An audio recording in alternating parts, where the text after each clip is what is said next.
Liquidity Fundamentals Module 1. Let's start with a hard truth. Most leaders believe that revenue equals success. That belief is the first problem. Revenue feels like progress. Revenue looks impressive on paper, and revenue earns applause. But revenue is not control. Revenue is historical recognition. Liquidity tells you what you can do next. You do not lose companies because you lacked revenue. You lose companies because you lacked liquidity awareness. Stress is not weakness. Stress is system feedback. Liquidity pressure is information.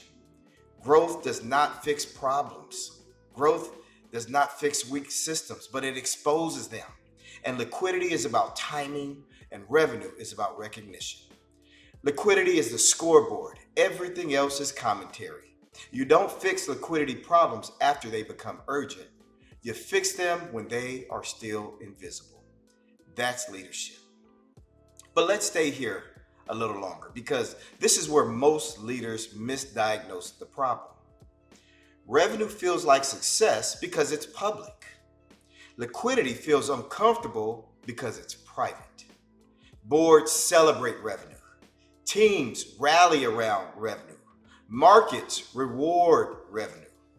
But revenue does not tell you how fragile your system is. Liquidity does. Here's a pattern that shows up repeatedly. An organization grows from 5 million to 10 million in revenue. Everyone celebrates. Headcount increases, programs expand, commitments multiply. But underneath the celebration, cash timing tightens. Payroll cycles become stressful. Vendors get paid later. Leaders start watching the account. Nothing is technically broken yet. That is the danger zone. This is where CEOs say things like, we're profitable, so we're fine. We just need to get through this quarter. Once this contract hits, we'll breathe. Those statements reveal something important. Liquidity is no longer predictable, and unpredictability changes leadership behavior. When liquidity is stable, leaders think long term. When liquidity is volatile, leaders think in windows. Next payroll, next invoice, next deposit. The horizon collapses.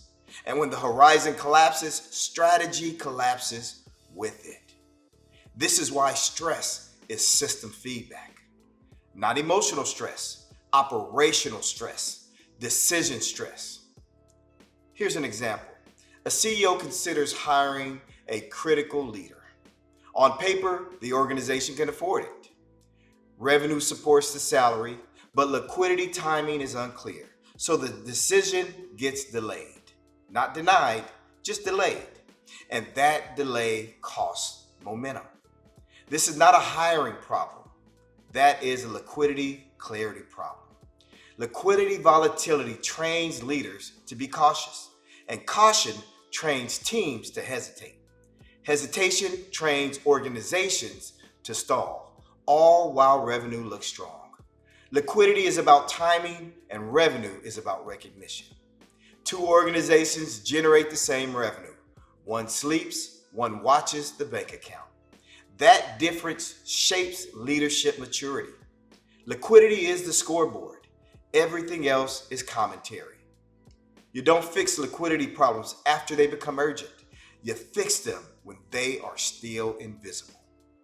That is leadership.